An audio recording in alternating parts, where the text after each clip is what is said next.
என்னது? ஆதார்ல இருக்க செல்போன் நம்பரை வீட்ல இருந்தே மாத்தலாமா? என்னன்னு முழுசா சொல்றதுக்கு முன்னாடி நம்ம சேனலை சப்ஸ்கிரைப் அண்ட் ஃபாலோ பண்ணிக்கோங்க. அட ஆமாங்க. ஆதார்ல இருக்கும் செல்போன் நம்பரை மாத்ததுக்கு ஆதார் மையத்தை தேடி இன்னும் அலைய வேண்டாம். வீட்ல இருந்தபடியே செல்போன் மூலம் மாத்திரலாம்.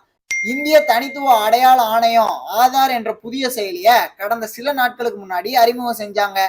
அது மூலமா புதிய செல்போன் நம்பர் வாங்குவது, வங்கியில புதிய கணக்கு தொடங்குவது, ஓட்டல்ல தங்குவதற்கு ஆதார் அட்டை நகல் கொடுப்பது, இல்லைன்னா கைரேகை வைப்பது எல்லாம் இனிமே தேவையே கிடையாது. அந்த ஆதார் புதிய செயலியில உள்ள QR கோடு காண்பிச்சாலே போதும்.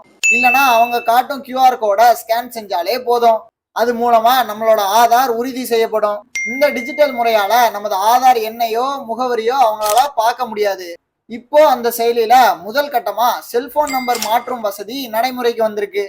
முகவரி மாற்றம், பெயர் திருத்தம், இமெயில் முகவரி பதிவு போன்ற மற்ற வசதிகள் எல்லாம் இன்னும் ஓரிரு வாரங்கள்ல பயன்பாட்டுக்கு வரும். செல்போன் நம்பரை மாத்ததுக்கு ரூபாய் 75 கட்டணம் செலுத்தணும். உடனே நம்மளோட புதிய செல்போன் நம்பரை ஆதார்ல பதிவு செஞ்சிடலாம். இந்த தொகுப்பை கடைசி வரை பார்த்ததுக்கு ரொம்ப நன்றி.